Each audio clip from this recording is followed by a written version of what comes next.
Welcome to Sideline to Sideline. I'm your host, Brandon, with my co-host there, Taylor. This is the college edition, and it was a major day for the early signing period. How's it going, Taylor? Oh, it's going good. Wild day in college football. A lot of exciting news. Ready to get at it, man. So, like we said, it is early signing today, and it was a lot of news. Number one, cornerback, we'll get into a little bit later. He committed somewhere that no one expected, but we'll get into that a little bit here in a little bit. We'll start off with 30 minutes ago. Four-star offensive tackle Julian Armella had committed to Florida State. Florida State is in a lot of news today.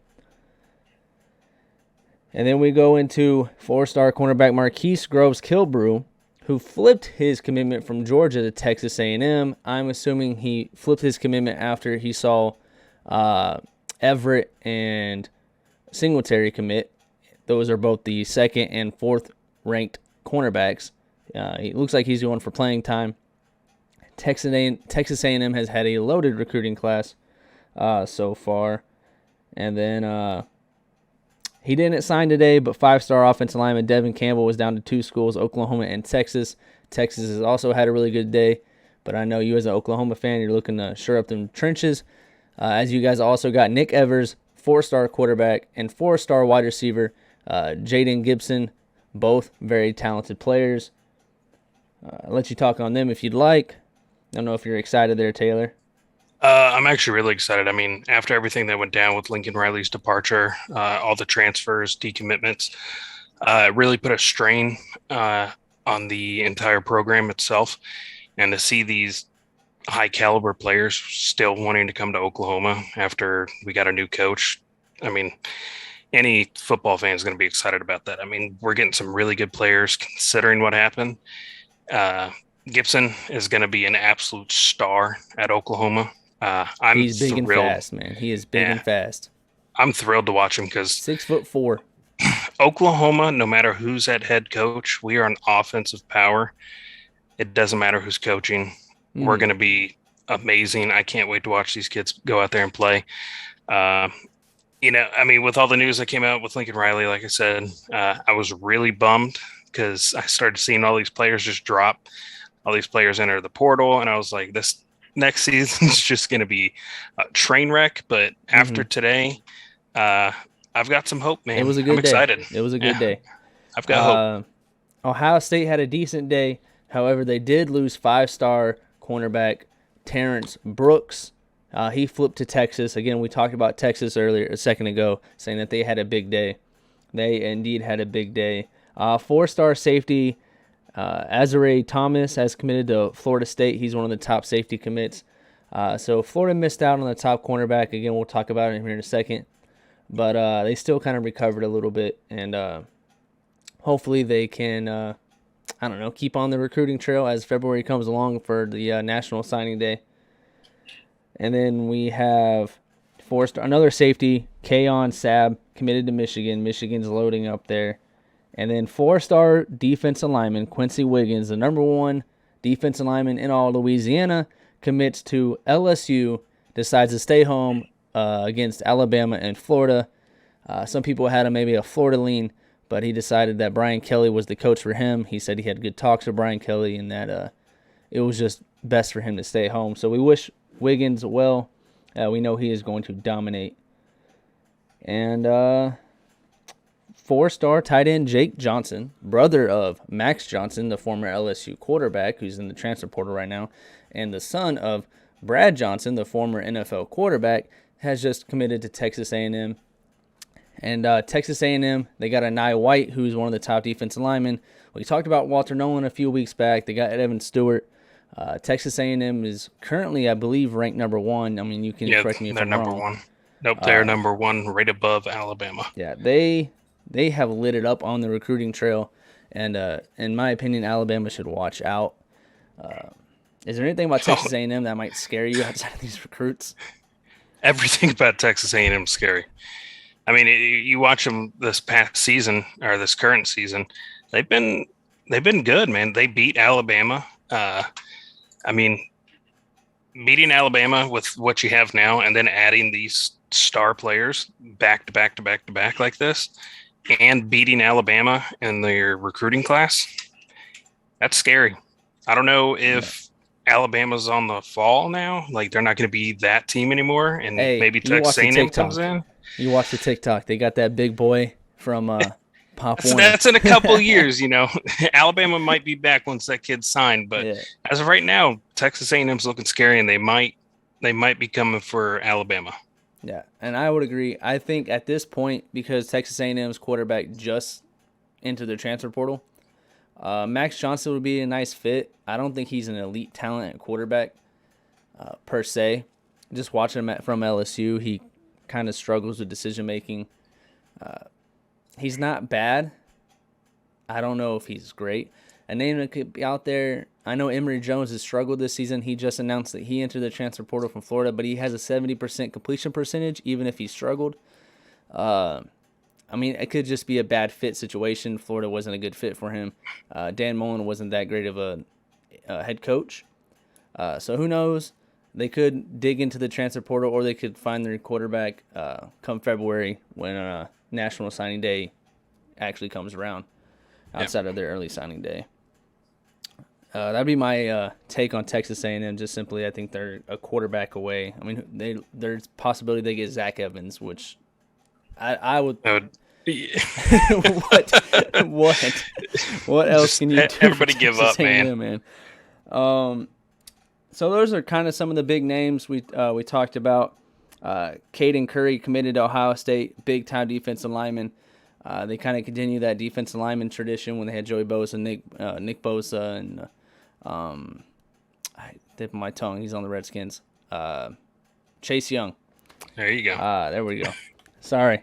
But Caden Curry looks to continue on that tradition. So we'll see how that goes.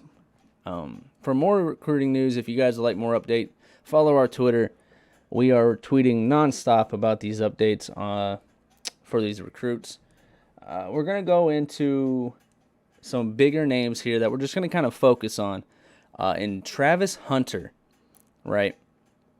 And before we get into it, I'd like to play the video of his commitment. Now, let's put it this way. He was committed to FSU. Travis Hunter is the number one cornerback in all of 2022 class. Was committed to Florida State for months. And a couple of days prior to signing, he told FSU he's not coming. And that was announced today, and we got to see where he committed. Let me see. Go up here, and here is his video. I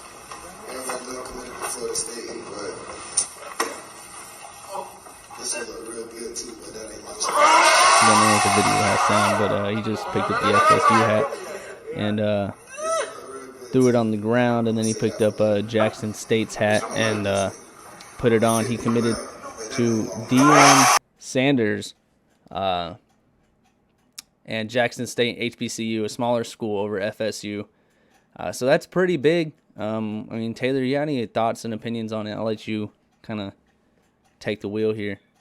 I mean, before I really dug into this, it was really shocking. I mean, he's a extremely talented kid. He had an offer from Clemson, Auburn, Alabama, Florida State. Showed interest to Florida State. I personally thought he was going to Florida State University. I think just like everybody else did. So to see that, it was shocking. But once I did a little more digging, I'm actually pulling it up here. He gave a reason as to why he was making this decision. I'll just read a little bit from it. First, he said that Florida State's been a beacon for him. You know, he watched them growing up. He's grew up there, wanted to play for them. But as he said, sometimes we are called to step into a bigger future than the one that we imagine for ourselves. For me, that future is Jackson State University. Talking about Jerry Rice, Doug Williams, and of course the legend JSU's own Walter Payton. Historically black college and universities have a rich history in football, and saying that he wants to extend the legacy of historically black colleges. And I admire that, you know. Yeah, I admire that. It's a smaller school. of course. It's not on the big stage. You don't see him every Saturday. Uh, it's a leap of faith for him, but he's doing it based off of his own personal interest, and he's not going out there trying to go to the school that's giving him the best deal to make money in the future, and he's not going to, he's not trying to get all the luxuries of all these bigger schools. He's going based off of his personal wants, desires, and interests. And I can never hate on somebody for that, especially this one. I applaud him for this decision, and I hope he absolutely balls out and people take notice of him. Yeah. No, I would 100% agree. I mean, I think it came out of left field.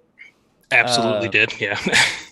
I mean, it's just because you don't normally see the number one cornerback, and not only that, the number one overall recruit commit to an HBCU, let alone just a smaller school. He's super talented. I think Deion Sanders has got himself a good one. They have a good squad down there. They have Shadur Sanders, former four-star quarterback who was committed to FSU as well until his dad took the head coaching job for Jackson State. They have James Houston, Florida transfer, who actually just won the HBCU Defensive Player of the Year. I think he had like 12 sacks, like 5 interceptions, and almost 100 tackles. And then they got a couple good wide receivers there. So I think it's going to be a good fit for Travis Hunter. It was very shocking, and there are reports. Right now, it's not 100% true, but there are reports that JSU offered him $1.5 million. That's million with an M, dollars to attend their school. As a high school kid, I mean, if the reports are true and I'm getting offered $1.5 million, especially if I'm trying to help my family out and pay bills like a lot of these young kids are, I'm taking that deal. And then you're getting coached by one of the best DBs to ever play the game. Yeah, you're going to a historically black college with some pretty big names that came out of that school. You've got one of the biggest legends in NFL history coaching you. You're getting paid possibly $1 million to $3 million, which is more than some people going straight into the NFL make in their first 4 seasons. And you're fulfilling your own personal interests and beliefs.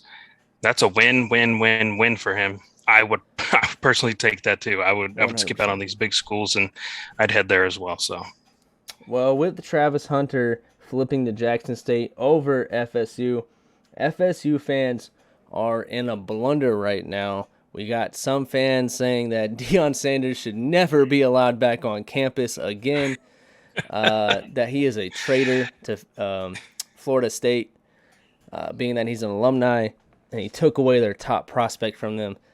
And then there's people on the opposite end saying that a couple years ago when Florida State was looking for a new head coach, that Deion Sanders should have been the hire instead of Mike Norvell, who just put up a 6-6 season last year. They think they won like 5 games. He hasn't had a winning season yet. Should you put the blame on Sanders, or should you put the blame on FSU for the way that they handled that, not hiring him? Yeah. I mean, it comes down to recruiting. They have more money and they lost to a smaller school. I mean, that just puts down to it. And then the fact that they extended Mike Norvell the other day to a 1-year contract extension, and when he hasn't had a winning season at FSU yet, that makes no sense. It's like, okay, we're happy, being mediocre. So I'm at the side with the get good kid, line here. You missed your chance with Deion Sanders. You extended your current head coach, but this is a win, chalked up for a win for JSU and Deion Sanders. And I see your OU water bottle there. Again, obviously, we always rep our teams. I got Florida and OU over there, but we still show no bias. That's all love here. Yeah. We try very hard not to show any bias. Yeah. But FSU, you got a lot of ground to make up. I don't think you're hurting that bad, but they're hurting bad. Don't sugarcoat it. Sugarcoat it. If I'm the athletic director of Florida State and I just lost the number 1 recruit to a small school, My head coach is on the hot seat. I would say their biggest issue right now is their head coach. Losing record, lost out on a huge recruit, the number one recruit. Yeah. Adios. Adios, amigo. You gotta go. Pack your bags, dip out.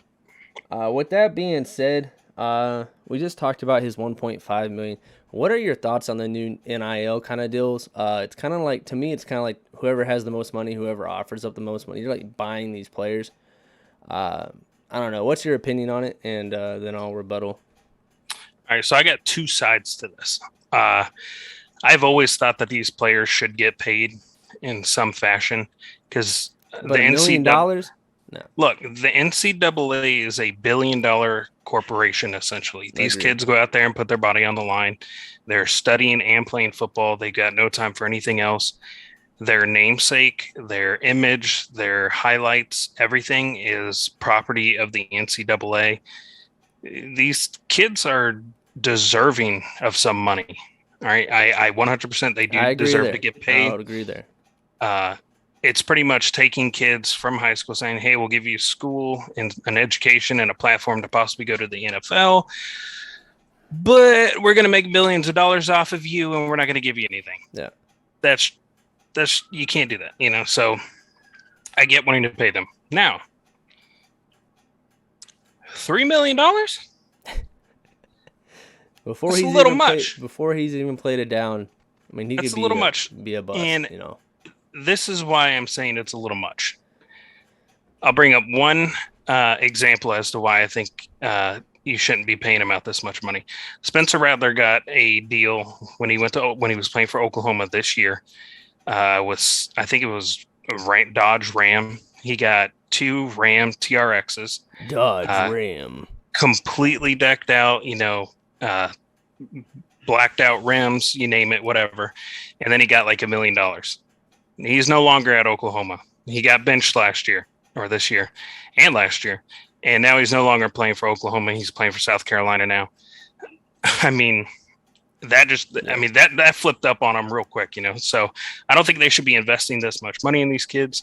And then you take in account, you see these NFL players that are young, they get drafted and they get all this money.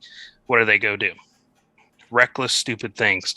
Henry Ruggs is one. Went out drinking, bought a really fast car, mixed both of them. I think it's Everett or the other Raiders cornerback from that draft. Yeah, Everett. Yeah, Everett. You give young people money, they're going to spend it idiotically. Yeah. And same goes with NBA players. I mean, Shaquille O'Neal even said that his first paycheck he got from the NBA when he first signed a contract, he took the entire check, spent it all, and his accountant called him and said, hey, just to let you know, you're out of money, bud. Yeah. You spent it all. He bought his mom a car, his dad a car, himself a car, a house, spent all of his money. Some players do well when they get this money, but you got to remember, these are just kids and you're handing them a fortune and they don't know what to do with that. And the thing that their mind goes to is, I've got all this money in the world. I can do whatever I want now. I'm going to go blow it all. And blowing that money leads to stupid things. And I'll add on to that in the sense of, they're making like Travis Hunter up to $3 million, Quinn Ewers up to $1 million, 1.5 or 2 point or something like that for Ohio State before he transferred to Texas. Didn't even play a game. Yeah, didn't even play a game. I was only there for like 5 months. But in the NFL minimum contract for veterans is like $500,000 for the year. Yep. So these kids are making more than professional football players in a year span, which is crazy. I think a fair thing is $50,000. I mean, that's the average household income. You're a college student. Yeah. $50,000 is a lot of money, especially because your room and board's taken care of. On your athletic scholarship, your meal plan's taken care of, so you're basically pocketing in $50,000. Yep. $1 million, a little much. But give them a regular 9 to 5 paycheck of $50,000 a year.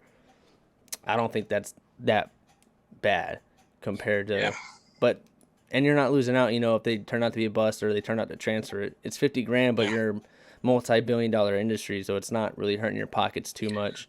Yeah. And especially because they're going to make more money on endorsements as well. So I'm not 100% sure on how the NIL deals work. I'm not sure if it's like a upfront something thing. that.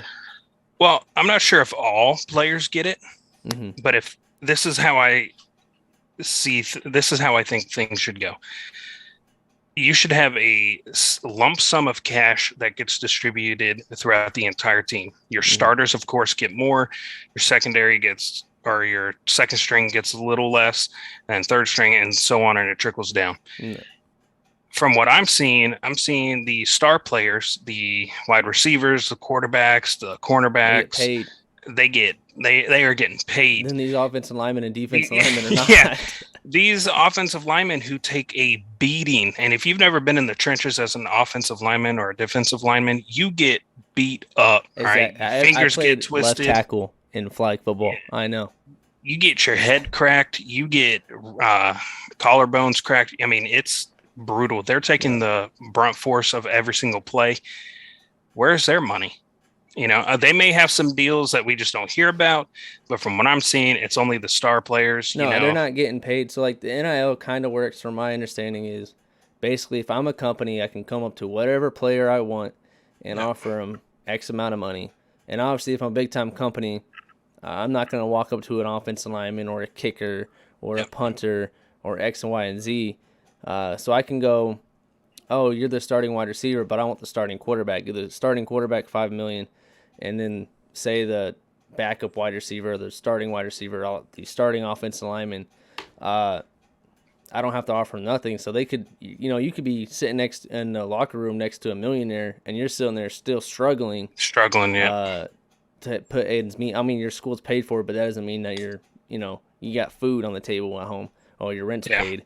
The NCAA found a workaround to avoid out-of-pocket paying for these kids, which sucks because they are the ones who should be paying these kids. Yeah. These kids shouldn't have to rely on their I don't want to say skill because everybody on the team has skill, but they shouldn't have to rely on, I'm going to get the words out, rely on being a wide receiver or a quarterback just to get paid. Yeah. You know, the NCAA needs to own up and pay these kids based off of their position and their starting status and the school they're at, et cetera, et cetera. Yeah. I don't think corporations should be even able to interact with these kids. Right? Yeah, I don't know what the deal is, and these kids are signing these huge contracts. There's stuff in there that I'm sure they didn't read. You know, maybe they got some lawyers to come in and read through the contract, and it's good to go. But imagine a corporation comes up to you. You're a 19-year-old kid. You're playing for, let's say, Alabama. And I say, hey, man, I like the way you play. You're a superstar. I can imagine you're going to go far in the NFL, whatever, blah, blah, blah. I've got this offer right here for you. You sign it right now. We'll give you $1 million. We'll break it out into 4 payments, whatever, if you sign right now. You going to turn that down? No. No, you're going to be like, all right, let's do it, man. Sign me up. It kind of makes an unfair advantage. I'm pretty sure the SEC especially gets a little more money, revenue each year through tickets and broadcast sales and stuff like that than the other conferences. So it's going to be, I mean, it's already, a lot of recruits already want to go to the SEC, but now they're going to make more money.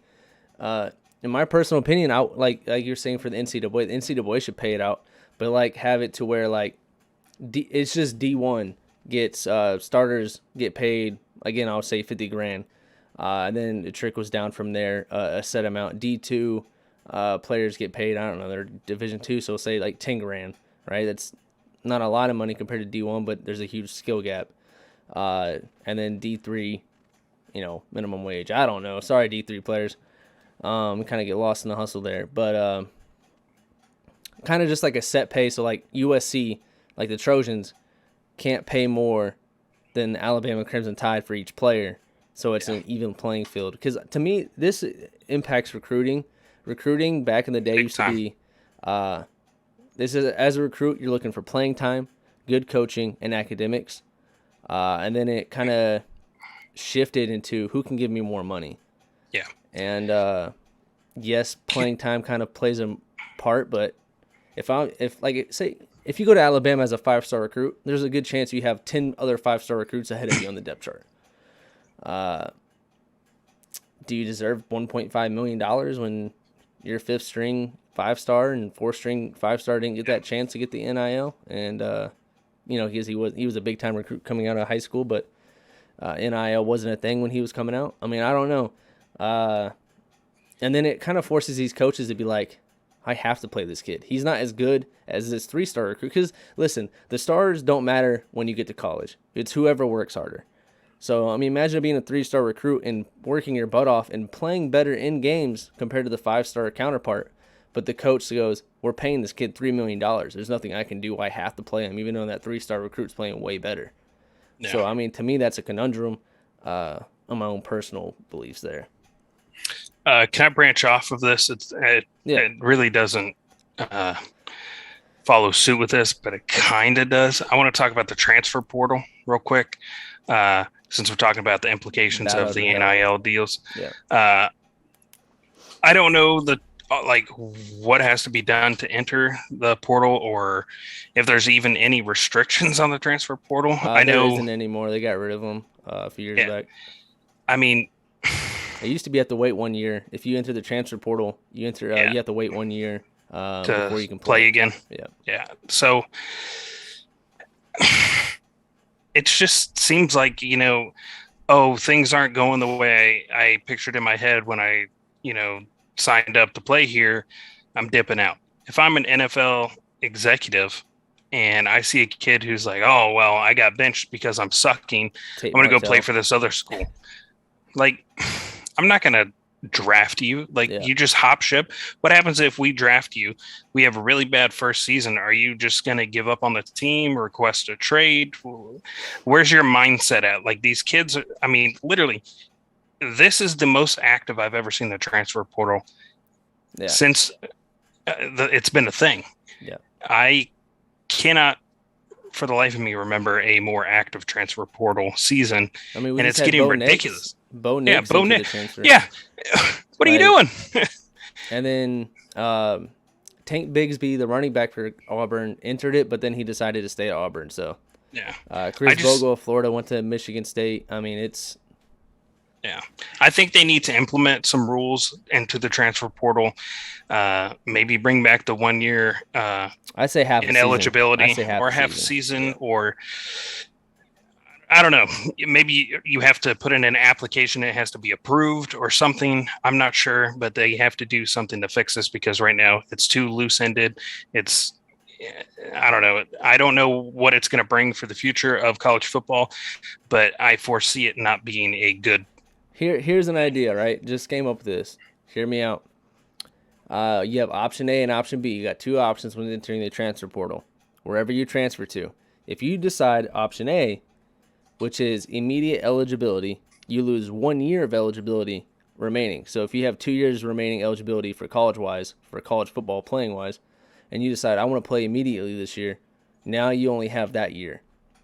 If you decide to take the hit and wait a year, you have the 2 years remaining still. So you could take the year off, get the off season, and then still have 2 years. So technically 3 years of college football remaining.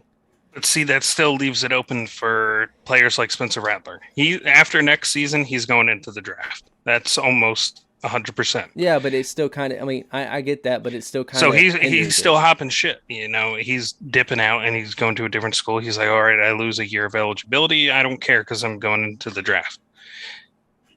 It doesn't really stop a lot of these players because a lot of these players are going to spend 1 to 2 years at a school, see how it's rolling, and then if it's not to their liking, then they dip and they're like, oh, well, I lose 1 year of eligibility. I wasn't planning on playing 4 years. Yeah, no, I get that. I don't know. But the NCAA, I think we both can agree, needs to get a grasp on this transfer portal. Yep. I think the transfer portal is good and bad. It allows some kids to, maybe if they're not getting the opportunity for we've talked about them all the season, and I'm a Florida fan, but Emory Jones, right? He's not starting next year, and he knows that. He's been with Florida for 3 years. He waited 2 years. They're behind Felipe Franks and Kyle Trask, and then it was his turn. He kind of struggled. And then Anthony Richardson, his backup, redshirt freshman, came in and dominated. So he knows that Anthony Richardson, it's his team now. It's a good thing for Emory Jones to be able to have that transfer portal because it allows him with 2 years remaining this coming year and the year after that because he's a junior. If he decides to be a grad transfer to potentially draft stock. But there's some players like Quinn Edwards, he should not have been allowed to enter the transfer portal after being there for 5 months. But, I mean, he knows he wasn't going to be the starter next year. Yeah. I mean, they could always put a cap where you have to spend at least, I don't know, a year at the institution before dipping out. Because a lot of these people get there and they're like, I'm not starting. I'm a 170-pound freshman high schooler, and the dude in front of me is 210 pounds. I should start over him. Like, no, you should not, dude. I don't know what the fix is, but they need to find the fix. I don't know if it's just us who are seeing the issue with it. Yeah. I hope not. I hope other people are seeing the issue with the transfer portal and the potential issues.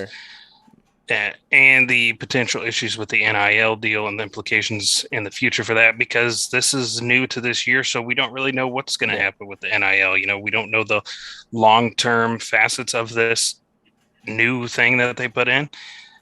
It's kind of scary to think about. The future of college football is going to be something that we've never seen before, nor have we even ever imagined it to be. Yeah, I mean, just one day it's going to be Elon Musk decides to become a sports fan and offers the number one quarterback recruit of all time $1 billion. And, you know, it's just at this point, it's just turning into like a NASCAR. You might as well on your jerseys put on who donated you money. Who's got the bigger, better, and more sponsors. Yeah, and it's going to turn into unfair recruiting, and you know, it is what it is. As you can see, it's already turned into unfair. Yeah. So we'll move on to UGA. UGA had a heck of a day. They got the number one outside linebacker. Again, we talked about the corners. They got Everett and Singletary, the number 2 and number 4 cornerback, and then they got Julian Humphrey, who goes by Julio. Julio Humphrey is the number 8 cornerback, 4-star cornerback. Although he has been tweeting out that kind of some iffy stuff. People think he might shred up his letter of intent. So we'll see there. We'll monitor that. But right now he is locked in with Georgia. They got Sean Washington, defensive lineman, 3-star, 4-star, depending on where you go. They got speedster C.J. Smith, who was originally committed to Florida. He's playing track and field at the University of Georgia and football. Star stud receiver, sure hands, really fast. And they just had a heck of a day. I know they didn't have A&M today, but as far as if you're an UGA fan, you're definitely happy with how it went down today. Yeah, while they're not on the same level as Texas A&M, they're right there competing for that. Alabama, Texas A&M, Georgia, all right there in the top 3, really competing. And I would actually throw in Ohio State. Those 4 schools right there really competing for who's going to have the best recruiting class at the end of the year this year. So, and I mean, definitely don't feel bad about what you got. Yeah, and I mean, here's the thing, right? Kirby Smart and company, they're good recruiters. They've had the number 1 classes for like the past 3 years outside of this year. Yeah.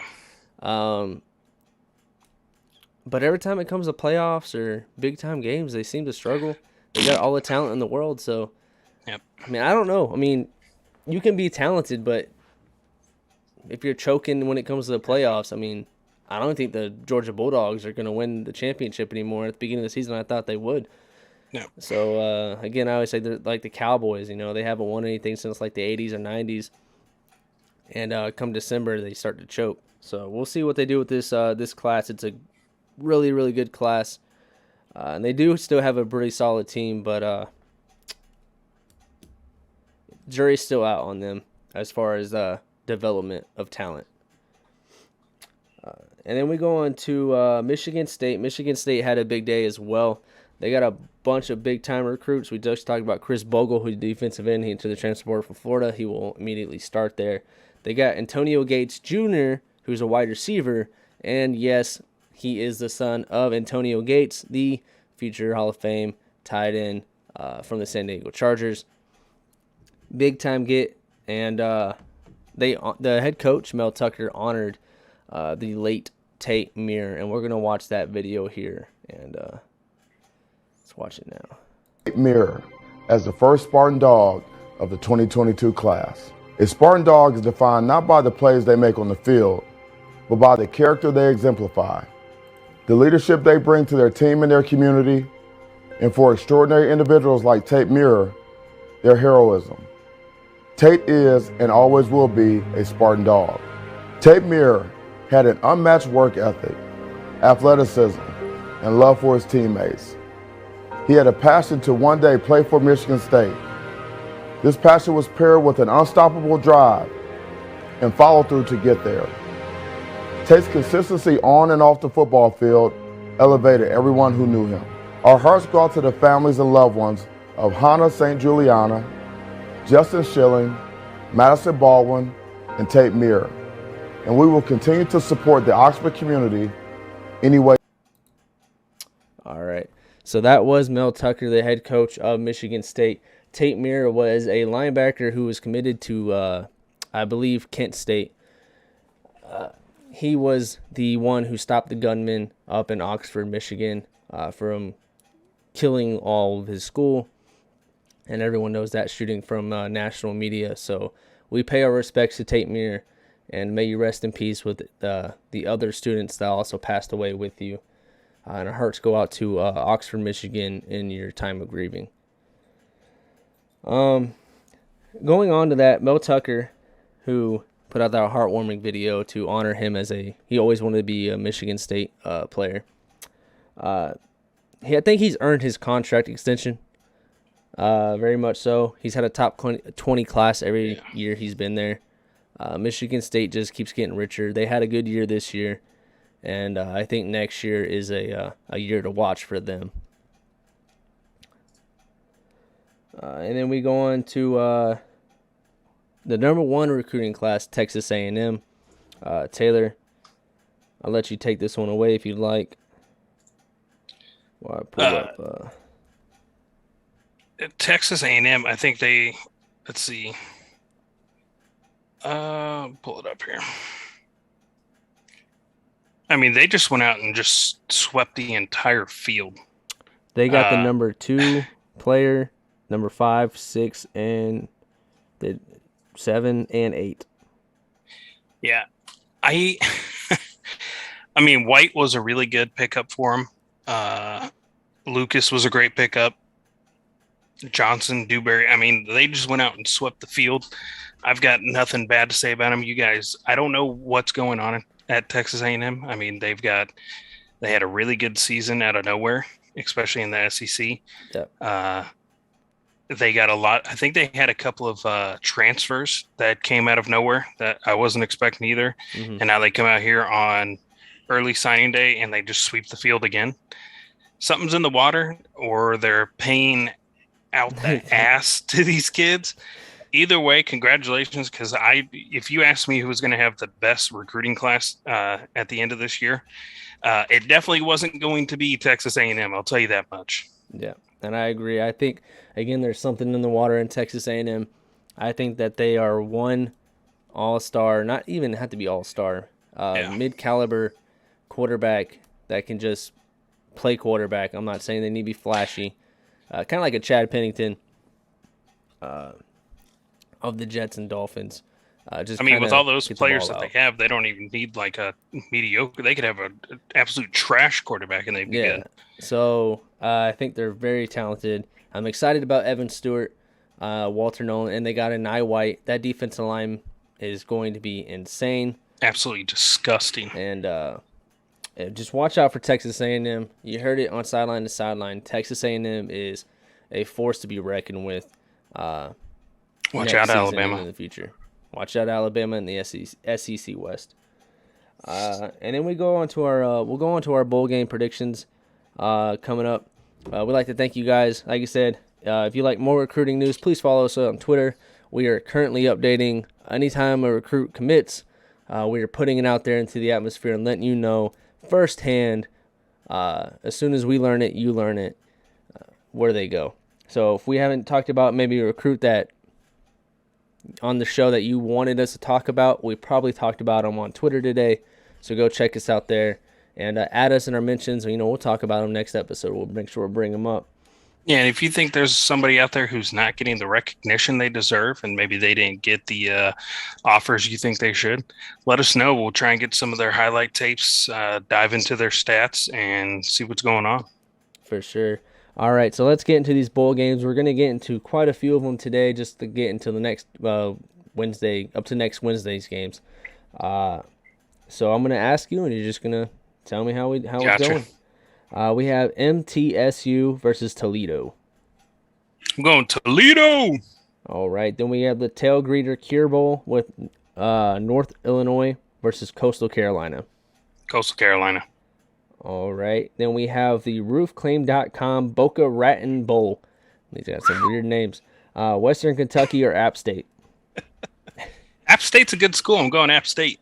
They're all right. They're not like the greatest out there, but they're good, man. It's 10-3 to 8-5. So I mean, it's gonna be a pretty good game. Then we have the PUBG Mobile New Mexico Bowl. PUBG. The video game. UTEP versus Fresno State. Let's go Fresno. All right, Fresno State it is.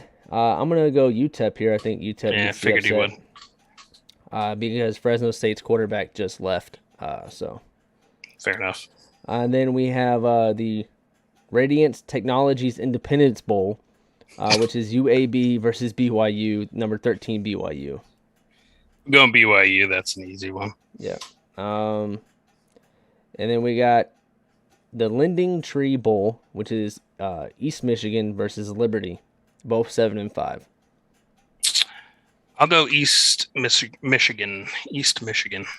I'm going to go Liberty just because they have Malik Willis. He's been up and down. I think he'll be a second-round quarterback. Not after that bowl game. Yeah. It's going to be a fourth-round draft pick. Probably. He's been really inconsistent. He was supposed to be the first quarterback drafted, but we'll get into that. Not anymore. Yeah. We have the Jimmy Kimmel LA Bowl presented by Stifel. Utah State versus Oregon State. Jimmy Kimmel Bowl? Yeah.